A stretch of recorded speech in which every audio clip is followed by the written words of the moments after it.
सर्वशक्तिमान परमेश्वरका वचनहरूको वाचन संग्रह।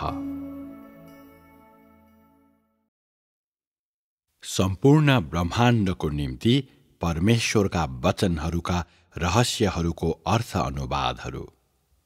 अध्याय 16।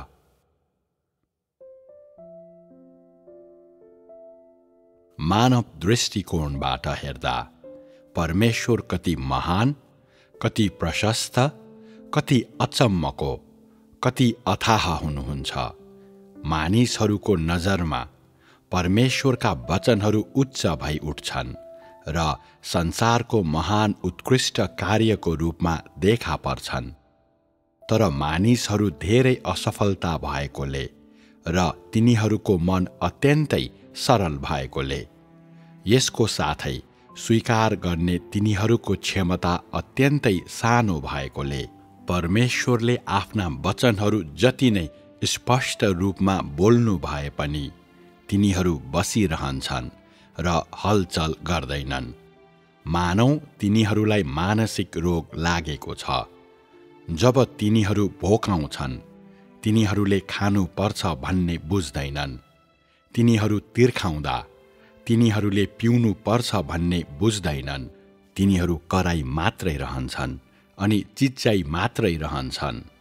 मानौ तिनीहरूले आफ्नो आत्माको गहिराईमा अवर्णनीय कठिनाइको अनुभव गरिरहेका छन्, तर तिनीहरूले यसबारे बताउन सकिरहेका छैनन्।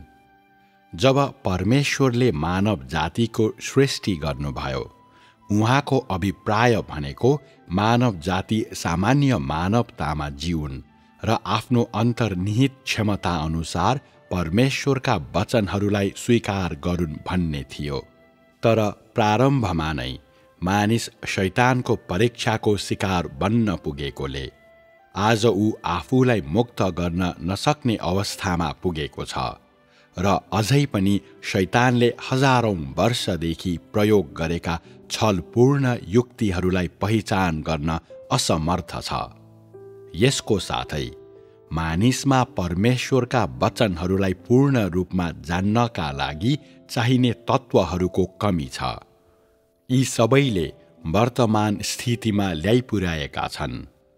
आजको अवस्थामा पनि मानिसहरू अझै पनि शैतानको परीक्षाको खतरामा जिउँछन्। त्यसकारण परमेश्वरका वचनहरूलाई सही तरिकाले बुझ्न असमर्थ नै रहेका छन्। सामान्य मानिसहरूका स्वभावहरूमा कुटिलपन वा कपट छैन। एक अर्कासँग मानिसहरूको सम्बन्ध सामान्य छ। तिनीहरू एक्लै खडा हुँदैनन् र तिनीहरूको जीवन न त औसत छ न त पतित नै छ। यसरी नै परमेश्वर पनि सबैको बीचमा उचालिनु भएको छ। उहाँका वचनहरू मानिसहरू माझ व्याप्त छन्। मानिसहरू एक अर्कासँग शान्तिमा र परमेश्वरको वास्ता अनि सुरक्षामा बस्छन्। पृथ्वी शैतानको हस्तक्षेप बिना मेलमिलापले भरिएको छ र मानिसहरू माझ परमेश्वरको महिमाले सर्वोच्च महत्त्व बोकेको छ।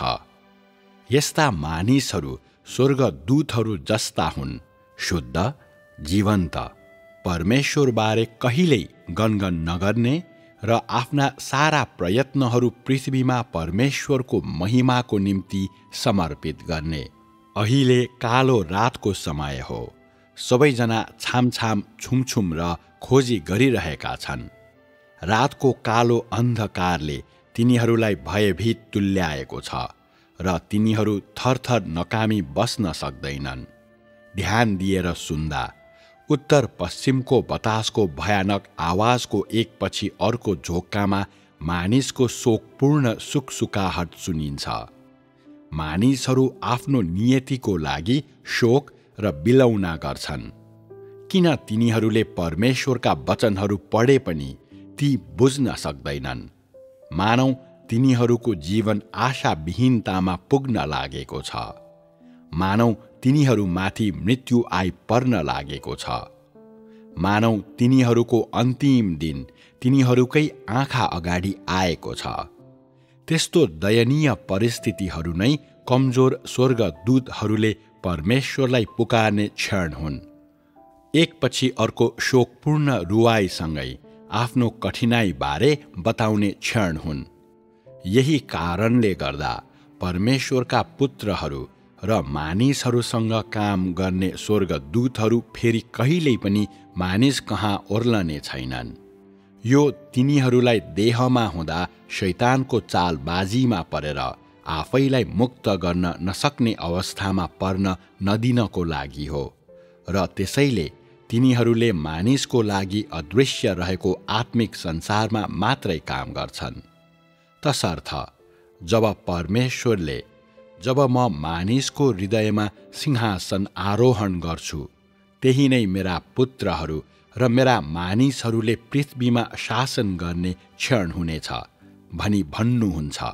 उहाँले पृथ्वीका स्वर्गदूतहरूले स्वर्गमा परमेश्वरको सेवा गर्नुको आशिष उपभोग गर्ने समयबारे उल्लेख गरिरहनु भएको हुन्छ। मानिसहरू स्वर्गदूतहरूका आत्माको प्रकटीकरण भएका हुनाले परमेश्वरले के भन्नुहुन्छ भने, मानिसको लागि पृथ्वीमा हुनु भनेको स्वर्गमा हुनु जस्तै हो। किनभने मानिसले पृथ्वीमा परमेश्वरको सेवा गर्नु स्वर्गदूतहरूले स्वर्गमा सिधै परमेश्वरको सेवा गर्नु जस्तै हो। तसर्थ पृथ्वीमा हुँदाको समयमा मानिसले तेस्रो स्वर्गका आशिषहरूको उपभोग गर्छ। यी वचनहरूमा वास्तवमा यही कुरा भनिएको हो। परमेश्वरका वचनहरूमा धेरै अर्थ लुकेका छन्। जब त्यो दिन आउँछ, मानिसहरूले आफ्नो हृदयको गहिराईबाट मलाई चिन्नेछन् र आफ्ना विचारहरूमा मलाई याद गर्नेछन्। यी वचनहरू मानिसको आत्माप्रति लक्षित छन्। स्वर्गदूतहरूको दुर्बलताको कारण तिनीहरू सधैँ सबै कुरामा परमेश्वरमा भर पर्छन् र सधैँ परमेश्वरसँग जोडिएका छन् र परमेश्वरलाई प्रिय ठान्छन्। तर शैतानको बाधाको कारण तिनीहरूले आफूलाई रोक्न र आफूलाई नियन्त्रण गर्न सक्दैनन्। तिनीहरूले परमेश्वरलाई प्रेम गर्न चाहन्छन्, तर आफ्नो सारा हृदयले उहाँलाई प्रेम गर्न सक्दैनन्। त्यसकारण तिनीहरूले पीडा भोग्छन्। परमेश्वरको कार्य निश्चित बिन्दुमा पुगेपछि मात्रै परमेश्वरलाई साँचो प्रेम गर्ने यी दयनीय स्वर्गदूतहरूको इच्छा पूरा हुन्छ। यही कारणले गर्दा परमेश्वरले यी वचनहरू बोल्नु भएको हो। स्वर्गदूतहरूको प्रकृति भनेको परमेश्वरलाई प्रेम गर्नु, कदर गर्नु र आज्ञा पालन गर्नु हो। तैपनि पृथ्वीमा तिनीहरू यसलाई हासिल गर्न असमर्थ रहे र अहिलेको समयसम्म धैर्य रहने बाहेक तिनीहरूसँग केही विकल्प थिएन। तिमीहरूले आजको संसारलाई हेर्न सक्छौ। सबै मानिसको हृदयमा परमेश्वर हुनुहुन्छ। तैपनि तिनीहरू आफ्नो हृदयका परमेश्वर साँचो कि झुटो परमेश्वर हुनुहुन्छ भनेर छुट्याउन सक्दैनन्। अनि तिनीहरूले तिनीहरूको यस परमेश्वरलाई प्रेम गरे पनि तिनीहरूले परमेश्वरलाई साँचो रूपमा प्रेम गर्न सक्दैनन्, जसको अर्थ तिनीहरूले आफैलाई नियन्त्रण गर्न सक्दैनन् भन्ने हुन्छ। परमेश्वरले प्रकट गर्नुभएको मानिसको कुरूप अनुहार आत्मिक क्षेत्रमा शैतानको साँचो अनुहार हो। मूल रूपमा मानिस निर्दोष र पाप रहित थियो। तसर्थ मानिसका सबै भ्रष्ट कुरूप बानी बेहोरा आत्मिक क्षेत्रको शैतानका कार्यहरू हुन् र आत्मिक क्षेत्रका गतिविधिहरूको विश्वासयोग्य विवरण हुन्। आज मानिसहरूसँग योग्यताहरू छन् र तिनीहरूले मेरो अघि घमण्डको साथ खडा हुन र कुनै रोकटोक बिना मसँग हाँसो र ठट्टा गर्न अनि मलाई उसकै स्तरको मानिसलाई जस्तो सम्बोधन गर्न सक्छ भन्ने तिनीहरू विश्वास गर्छन्। अझै पनि मानिसले मलाई चिन्दैन। उसले अझै पनि हामीमा उस्तै प्रकृति छ। हामी दुवै देह र रगत हौँ र हामी दुवै मानव संसारमा जिउँछौँ भन्ने विश्वास गर्छ। मानिसको हृदयमा शैतानले यस्तै काम गरेको हुन्छ। शैतानले परमेश्वरको विरोध गर्न मानिसका धारणाहरू र नाङ्गो आँखाको प्रयोग गर्छ। तैपनि यहाँ मानिसमाथि महाविपत्ति नपरोस् भनेर परमेश्वरले कुनै कुरा नलुकाई यी कुराबारे मानिसलाई बताउनुहुन्छ। सबै मानिसको प्राणघातक कमजोरी के हो भने तिनीहरूले देह र रगतको शरीर मात्रै देख्छन् र परमेश्वरका आत्मालाई बुझ्दैनन्। शैतानले मानिसलाई पार्ने प्रलोभनको एउटा पक्षको आधार यही हो। सबै मानिसले देहमा हुनुभएका आत्मालाई मात्रै परमेश्वर भनेर भन्न सकिन्छ भन्ने विश्वास गर्छन्। आत्मा देह बन्नु भएको छ र वास्तवमा तिनीहरूको आँखै अघि देखा पर्नु भएको छ भनेर आज कसैले पनि विश्वास गर्दैन। मानिसहरूले परमेश्वरलाई दुई भागको रूपमा हेर्छन्, भेष र देह, र परमेश्वरलाई कसैले पनि आत्माको देह धारणको रूपमा हेर्दैनन्। देहको सार नै परमेश्वरको स्वभाव हो भन्ने कसैले पनि देख्दैनन्। मानिसहरूको कल्पनामा परमेश्वर विशेष रूपमा सामान्य हुनुहुन्छ, तर यो सामान्यतामा परमेश्वरको प्रगाढ महत्त्वको एउटा पक्ष लुकेको छ भन्ने कुरा के तिनीहरूलाई थाहा छैन? जब परमेश्वरले सम्पूर्ण संसारलाई ढाक्न थाल्नुभयो तब घोर अन्धकार भयो र मानिसहरू सुतेको बेला उहाँले यसलाई मानिसको बीचमा ओर्लने मौकाको रूपमा लिनुभयो र औपचारिक रूपमा पृथ्वीका सबै कुनामा आत्मा जारी गर्न सुरु गर्नुभयो र यसरी मानव जातिलाई मुक्ति दिने कार्यको प्रारम्भ भयो। जब परमेश्वरले देहको रूप धारण गर्न सुरु गर्नुभयो तब उहाँले व्यक्तिगत रूपमा पृथ्वीमा काम गर्नुभयो भनेर भन्न सकिन्छ। त्यसपछि आत्माको काम सुरु भयो अनि त्यसरी पृथ्वीमा सबै काम औपचारिक रूपमा सुरु भयो। 2000 वर्षसम्म परमेश्वरका आत्माले सम्पूर्ण ब्रह्माण्डभरि सधैँ काम गर्नुभएको छ। मानिसहरूलाई न त यसबारे थाहा छ न त तिनीहरूले यसको अनुभूति गर्न नै सक्छन्। तर आखिरी दिनहरूको अवधिमा यो युग समाप्त हुन आँटेको बेला परमेश्वर व्यक्तिगत रूपमै काम गर्न पृथ्वीमा ओर्लनु भएको छ। आखिरी दिनहरूको अवधिमा जन्मनेहरूको लागि यो नै आशिष हो, जसले देहमा जिउनुहुने परमेश्वरको स्वरूपलाई व्यक्तिगत रूपमा नै देख्न सक्छन्। जब गहिराईको सम्पूर्ण अनुहार अँध्यारो थियो तब मैले मानिसको बीचमा संसारको तीतो स्वाद चाख्न थालेँ। मेरो आत्माले संसारभरि यात्रा गर्छ र सबै मानिसहरूको हृदयलाई नियाल्छ। तैपनि म पनि त्यसरी नै मेरो देहधारी शरीरमा मानव जातिलाई जित्छु। स्वर्गका परमेश्वर र पृथ्वीका परमेश्वर बीचमा हुने मैत्रीपूर्ण सहकार्य यही हो। आखिरमा मानिसहरूले आफ्ना विचारहरूमा के विश्वास गर्नेछन् भने पृथ्वीमा हुनुहुने परमेश्वर नै स्वर्गमा हुनुहुने परमेश्वर हुनुहुन्छ। स्वर्ग र पृथ्वी अनि तिनमा भएका यावत थोक पृथ्वीमा हुनुहुने परमेश्वरले बनाउनु भएको हो। मानिसलाई पृथ्वीमा हुनुहुने परमेश्वरले नै नियन्त्रण गर्नुहुन्छ। पृथ्वीमा हुनुहुने परमेश्वरले पृथ्वीमा स्वर्गको काम गर्नुहुन्छ र स्वर्गका परमेश्वर देहमा देखा पर्नु भएको छ। पृथ्वीमा परमेश्वरको कामको अन्तिम उद्देश्य यही हो। त्यसकारण यो चरण देहको अवधिको कामको सबैभन्दा उच्च मापदण्ड भएको चरण हो।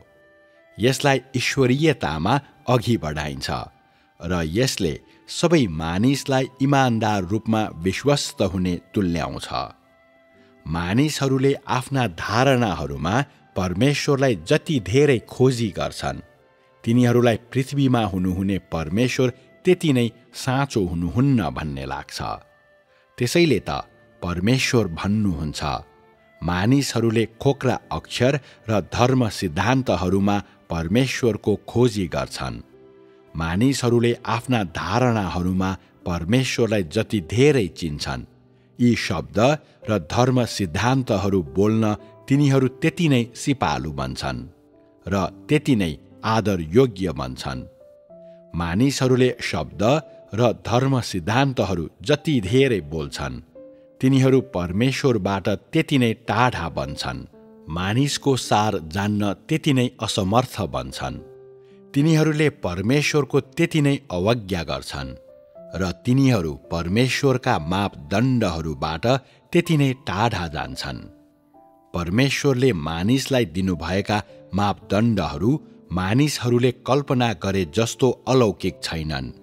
तैपनि कसैले पनि कहिल्यै परमेश्वरको इच्छालाई साँचो रूपमा बुझेका छैनन्।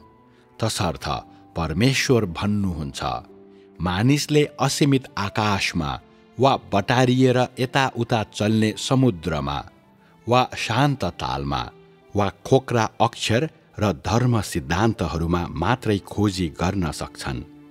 परमेश्वरले मानिसलाई जति धेरै मापदण्डहरू दिनुहुन्छ, तिनीहरूलाई त्यति नै परमेश्वर पहुँच भन्दा बाहिर हुनुहुन्छ भन्ने लाग्छ र तिनीहरूले त्यति नै परमेश्वर महान हुनुहुन्छ भनेर विश्वास गर्छन्। तसर्थ परमेश्वरको मुखले बोलेका सबै वचन मानिसले प्राप्त गर्न नसक्ने प्रकारका छन् भन्ने तिनीहरूको चेतना छ। त्यसकारण व्यक्तिगत रूपमा काम गर्ने बाहेक परमेश्वरसँग कुनै विकल्प छैन। यसबीच मानिससँग परमेश्वरसँग सहकार्य गर्ने अलिकति पनि इच्छा छैन र ऊ नम्र र आज्ञाकारी बन्ने प्रयास गर्दै शिर झुकाएर आफ्ना पापहरू स्वीकार गर्ने कार्यमा मात्रै लागिरहन्छ। तसर्थ थाहै नपाई मानिसहरू नयाँ धर्ममा प्रवेश गर्छन्। धार्मिक मण्डलीहरूमा हुने भन्दा पनि चरम धार्मिक अनुष्ठानमा प्रवेश गर्छन्। यसले गर्दा मानिसहरूले आफ्नो नकारात्मक स्थितिलाई सकारात्मक स्थितिमा परिवर्तन गरी सामान्य अवस्थाहरूमा फर्किनु आवश्यक हुन्छ। नत्र भने मानिस झन्झन गहन रूपमा जालमा फस्नेछ। परमेश्वरले किन उहाँका यति धेरै वाणीहरूमा पहाड, पर्वत र नदी नालाबारे व्याख्या गर्नमा जोड दिनुहुन्छ? के यी वचनमा कुनै चिन्हगत अर्थ छन्? परमेश्वरले मानिसहरूलाई उहाँको देहमा उहाँले गर्नुहुने कामहरू मात्र देखाउनुहुन्न। उहाँले त आकाश मण्डल माथि रहेका आफ्ना शक्तिहरूबारे पनि मानिसलाई बुझ्न दिनुहुन्छ। यसरी परमेश्वर देहमा हुनुहुन्छ भन्ने कुरामा कुनै शङ्का बिना विश्वास गर्नुका साथै मानिसहरूले व्यवहारिक परमेश्वरका कार्यहरूलाई पनि चिन्छन् र यसरी पृथ्वीका परमेश्वरलाई स्वर्गमा पठाइन्छ अनि स्वर्गका परमेश्वरलाई पृथ्वीमा ल्याइन्छ। त्यसपछि मात्रै मानिसहरूले परमेश्वर के हुनुहुन्छ ती सबै पूर्ण रूपमा देख्न र उहाँको सर्वशक्तिमानताको अझै धेरै ज्ञान प्राप्त गर्न सक्छन्। परमेश्वरले देहमा मानव जातिलाई जित्न र माथि र सम्पूर्ण ब्रह्माण्डमा यात्रा गर्नको लागि देहलाई नाग्न जति सक्नुहुन्छ, व्यवहारिक परमेश्वरलाई देखेको आधारमा मानिसहरूले उहाँका कार्यहरूलाई त्यति नै बढी देख्न सक्छन् र यसरी सम्पूर्ण ब्रह्माण्डभरि परमेश्वरले गर्नुहुने कार्यको सत्यतालाई जान्न सक्छन्। अर्थात् झुटो होइन तर यथार्थ काम। यसरी तिनीहरूले आजका व्यवहारिक परमेश्वर आत्माका मूर्त रूप हुनुहुन्छ र मानिसको देहको शरीर जस्तो हुनुहुन्न भन्ने थाहा पाउँछन्। तसर्थ परमेश्वर भन्नुहुन्छ, तर जब म मेरो क्रोध पोखाउँछु, पर्वतहरू तुरुन्तै अलग हुन्छन्, भूमि तुरुन्तै हल्लन थाल्छन्, पानी तुरुन्तै सुक्छ र मानिस तुरुन्तै विपत्तिको चपेटामा पर्छ। जब मानिसहरूले परमेश्वरका वचनहरू पढ्छन्, तिनीहरूले तिनलाई परमेश्वरको देहसँग सम्बन्धित ठान्छन्। तसर्थ आत्मिक क्षेत्रको कार्य र वचनहरूले सिधै देहका परमेश्वरतर्फ औल्याउँछन्, जसले अझै प्रभावकारी परिणाम पैदा गर्छ। जब परमेश्वर बोल्नुहुन्छ, तब यो प्राय जसो स्वर्गबाट पृथ्वीतर्फ बोलिन्छ। त्यसपछि एकपटक फेरि पृथ्वीबाट स्वर्गतर्फ बोलिन्छ। यसले गर्दा परमेश्वरका वचनहरूका मनसाय र उत्पत्तिलाई बुझ्न सबै मानिसहरू असमर्थ हुन्छन्। जब म स्वर्गहरूका बीचमा हुन्छु, मेरो उपस्थितिले कहिल्यै पनि ताराहरू आत्तिएका छैनन्।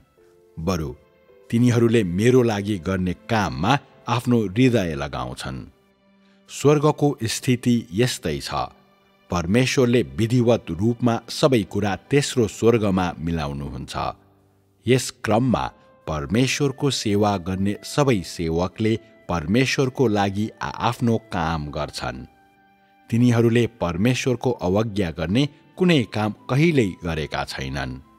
त्यसकारण परमेश्वर बोल्नुहुँदा तिनीहरू आत्तिँदैनन्, बरु तिनीहरूले आफ्नो काममा हृदय लगाउँछन्। त्यहाँ कहिल्यै पनि भताभुङ्ग अवस्था हुँदैन। यसरी सबै स्वर्गदूत परमेश्वरको ज्योतिमा जिउँछन्। यसबीच पृथ्वीका मानिस तिनीहरूको अवज्ञाले गर्दा र तिनीहरूले परमेश्वरलाई नचिन्ने हुनाले अन्धकारमा जिउँछन्, र तिनीहरूले परमेश्वरको जति धेरै विरोध गर्छन्, तिनीहरू त्यति नै बढी अन्धकारमा जिउँछन्। जब परमेश्वरले स्वर्गहरू जति चम्किला हुन्छन्, मुनिको संसार त्यति नै अँध्यारो हुन्छ भनेर भन्नुहुन्छ, तब उहाँले परमेश्वरको दिन कसरी सबै मानव जातिको झन्झन नजिक आइरहेको छ भन्ने कुरालाई उल्लेख गरिरहनु भएको हुन्छ। तसर्थ परमेश्वरको तेस्रो स्वर्गमा हुने 6000 वर्ष व्यस्तता चाँडै नै समाप्त हुनेछ। पृथ्वीका यावत थोक अन्तिम चरणमा पुगेका छन् र चाँडै नै प्रत्येकलाई परमेश्वरको हातबाट काटी फालिनेछ। मानिसहरू आखिरी दिनहरूको समयको जति नजिक पुग्छन्, तिनीहरूले मानव संसारको भ्रष्टतालाई त्यति नै बढी चाख्न सक्छन्। तिनीहरू आखिरी दिनहरूको समयको जति नजिक पुग्छन्, तिनीहरू त्यति नै बढी आफ्नै देहमा लिप्त हुन पुग्छन्। संसारको दुःखदायी अवस्थालाई उल्ट्याउन चाहनेहरू समेत धेरै छन्। तैपनि परमेश्वरका कार्यहरूले गर्दा तिनीहरूको सुस्केरासँगै तिनीहरूको आशा हराइजान्छ। तसर्थ जब मानिसहरूले वसन्तको न्यानोपन अनुभूति गर्छन्, परमेश्वरले तिनीहरूको आँखा छोपिदिनुहुन्छ। त्यसकारण तिनीहरू छालहरूको उतार चढावमा तैरिँदै बग्छन्। तर तिनीहरूमध्ये एकजना पनि टाढा देखिने जीवन डुङ्गासम्म पुग्न समर्थ छैनन्। मानिसहरू अन्तर्निहित रूपमा नै कमजोर भएका हुनाले परिस्थिति बदल्न सक्ने कोही पनि छैन भनेर परमेश्वर भन्नुहुन्छ। जब मानिसहरूले आशा गुमाउँछन्, परमेश्वर सम्पूर्ण ब्रह्माण्डसँग बोल्न थाल्नुहुन्छ। उहाँले सारा मानव जातिलाई मुक्ति दिन थाल्नुहुन्छ, अनि त्यसपछि मात्रै परिस्थितिलाई परिवर्तन गरिसकेपछि आउने नयाँ जीवन मानिसहरूले प्राप्त गर्न सक्छन्। आजका मानिसहरू आत्मधोकाको चरणमा छन्। तिनीहरू अगाडिको बाटो अत्यन्तै निर्जन र अस्पष्ट भएकोले र तिनीहरूको भविष्य असीमित र सीमा रहित भएको कारण यस युगका मानिसहरूमा युद्ध गर्ने कुनै इच्छा छैन, र तिनीहरूले हनहाओ चराले जस्तै आफ्ना दिनहरू बिताउन मात्र सक्छन्। जीवन र मानिसको अस्तित्वबारे ज्ञानको गम्भीर खोजी गर्ने कहिल्यै कोही देखिएको छैन। बरु तिनीहरू संसारको दयनीय अवस्थालाई उल्ट्याउन स्वर्गका मुक्तिदाता कहिले ओर्लनुहुन्छ भनेर मात्रै प्रतीक्षा गरिरहन्छन्। त्यसपछि मात्रै तिनीहरूले उत्सुकताको साथ जीवन बिताउने प्रयास गर्नेछन्। यी सबै मानव जातिको साँचो स्थिति र सबै मानिसहरूको मानसिकता हुन्। आज परमेश्वरले मानिसको वर्तमान मानसिकतालाई ध्यानमा राख्दै उसको भविष्यको नयाँ जीवनबारे भविष्यवाणी गर्नुहुन्छ। यो परमेश्वरले बताउनु भएको ज्योति उदय भएको झलक हो। परमेश्वरले जे भविष्यवाणी गर्नुहुन्छ त्यो उहाँले आखिरमा हासिल गर्नु नै हुनेछ र त्यो उपलब्धि नै शैतानमाथिको परमेश्वरको विजयका फलहरू हुनेछन्। म सबै मानिस माझ हिँडडुल गर्छु र जताततै हेरिरहेको छु। कुनै पनि कुरा पुरानो देखिन्न र कुनै पनि व्यक्ति पहिले जस्तो छैन। म सिंहासनमा आराम गर्छु। म सारा ब्रह्माण्डमाथि अडेस लाग्छु। परमेश्वरको वर्तमान कामको परिणाम यही हो। परमेश्वरका चुनिएका सबै मानिस आफ्ना मौलिक स्वरूपमा फर्कन्छन्, जसको कारण स्वर्गदूतहरू स्वतन्त्र हुन्छन्, जसले यत्तिका धेरै वर्षदेखि कष्ट भोगेका छन्। जसरी परमेश्वर भन्नुहुन्छ, हरेकको मुहार मानिसको हृदयभित्र हुनुभएका परम पवित्रको जस्तै छ, किनकि स्वर्गदूतहरू पृथ्वीमा काम गर्छन् र पृथ्वीमै परमेश्वरको सेवा गर्छन् अनि परमेश्वरको महिमा संसारभरि फैलिने हुनाले स्वर्गलाई पृथ्वीमा ल्याइएको छ र पृथ्वीलाई स्वर्गमा उचालिएको छ। यसैले मानिस स्वर्ग र पृथ्वीलाई जोड्ने कडी हो। स्वर्ग र पृथ्वी अब उसो अलग छैनन्, छुट्टिएका छैनन्, तर एक भएर जोडिएका छन्। संसारभरि परमेश्वर र मानिस मात्र अस्तित्वमा छन्। धुलो वा मैलो छैन र परमेश्वरका सारा अनुग्रहको आनन्द लिँदै आकाश मुनिको हरियो चरणमा सानो थुमा सुतिरहेको जस्तै सबै थोक नवीकरण भएका छन् र हरियालीको आगमनको कारण जीवनको सास चम्कन्छ। किनकि जसरी परमेश्वरको मुखबाट म फेरि एकपटक शान्त तरिकाले सियोनभित्र बसोबास गर्न सक्छु भनी भनिएको थियो, त्यसरी नै सारा अनन्तसम्म मानिसहरू सँगै बस्न परमेश्वर संसारमा आउनुहुन्छ। यो शैतानको हारको सङ्केत हो। यो परमेश्वरको विश्रामको दिन हो र सबै मानिसले यस दिनको गुणगान र घोषणा गर्नेछन् र सबै मानिसले स्मरण गर्नेछन् जब परमेश्वर सिंहासनमा विश्राम गर्नुहुन्छ। परमेश्वरले पृथ्वीमा आफ्नो कामको समाप्त गर्ने समय त्यही हो र परमेश्वरका सारा रहस्य मानिसहरूलाई देखाइने क्षण यही नै हो। परमेश्वर र मानिस कहिल्यै नछुट्टिने गरी सदाको लागि मिलापमा रहनेछन्। राज्यका सुन्दर दृश्यहरू यस्ता छन्। रहस्यहरूभित्र रहस्यहरू लुकेका छन्। परमेश्वरका वचनहरू साँच्चै नै प्रगाढ र अथाह छन्।